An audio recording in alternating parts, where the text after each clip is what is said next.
Here is the exact text you provided. Interrogation technique of investigation. An interrogation is the process by which suspects are questioned in regard to their involvement in the activity that gave rise to the investigation. The interrogation will involve the interviewer accusing the suspect.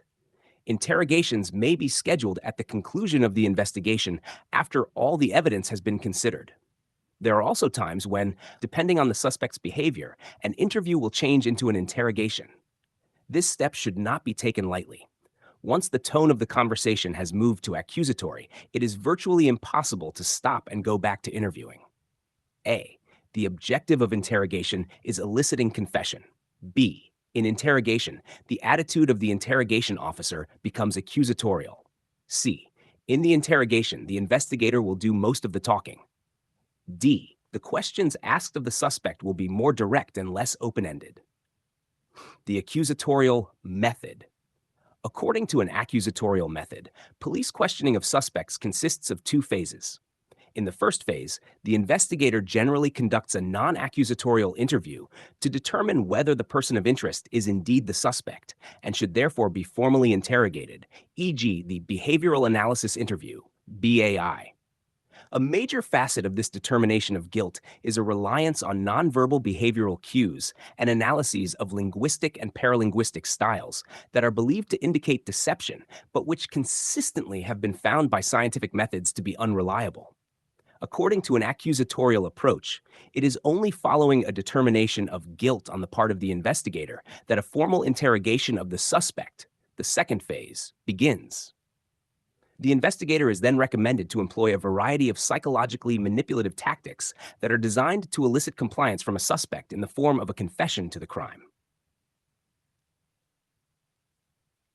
Components of interrogation technique. Interrogations generally involve three components. 1. Custody and isolation. The suspect is detained in a small room and left to experience the anxiety, insecurity, and uncertainty associated with police interrogation. 2. Confrontation. The suspect is presumed guilty and told, sometimes falsely, about the evidence against them, is warned of the consequences associated with their guilt, and is prevented from denying their involvement in the crime. 3. Minimization.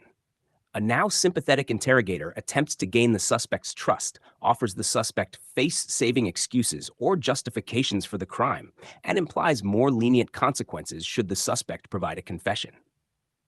The strong belief in guilt on the part of interrogators has been shown to lead to the use of longer interrogations that involve more psychologically manipulative tactics, ultimately leading to the elicitation of both true and false confessions that confirm the beliefs of the interrogator. The psychological manipulation of consequences in this context, and the associated manipulation of perceived culpability on the part of the suspect, have been shown to directly influence the incidence of false confessions. Critical analysis of interrogation technique in Pakistan's context. In Pakistan's context, torture is widely used by investigation officers as a method to elicit confessions from suspects. The human rights of the accused are violated in the process of investigation. Pakistan's investigation system is underdeveloped so far, and the investigation officers generally lack the qualification and expertise to use international investigative techniques to elicit confessions from suspects.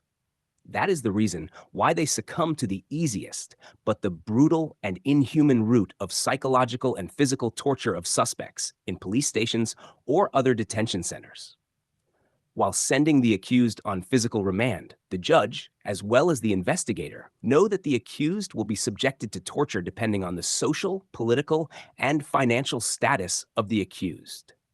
The weaker the position of the accused, the more they will be tortured during the investigation.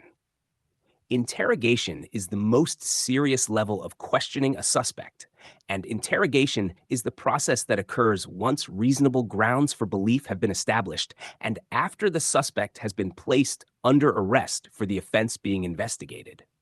Reasonable grounds for belief to make such an arrest require some form of direct evidence or strong circumstantial evidence that links the suspect to the crime. Preparing an interrogation plan. Prior to beginning the actual interrogation, the investigator should prepare an interrogation plan by A. Reviewing the suspect's profile, criminal record, and past investigations. B. Reviewing the full details of the existing investigation to date. C. Determining the elements of the offense that will need to be proved. D. Determining if sufficient evidence has already been obtained to submit a prima facie case. E. Examining evidence that demonstrates motive, opportunity, and means. F. Determining what evidence was located and considered in forming reasonable grounds to arrest the suspect. G. Identifying physical evidence found that may yet be analyzed to prove the suspect's involvement. Preparing the interrogation plan can assist the investigator in developing a strategy to convince the suspect to answer questions or confess to the crime. Those uninitiated to the process of interrogation might wonder why anyone would possibly choose to answer questions or confess when they have been provided with rights stating that they are not obliged to say anything, and anything they do say may be used as evidence. There are several reasons that can motivate or persuade a suspect to answer questions or confess. Statements or confessions are often made despite the warnings that would seemingly deter anyone from saying anything.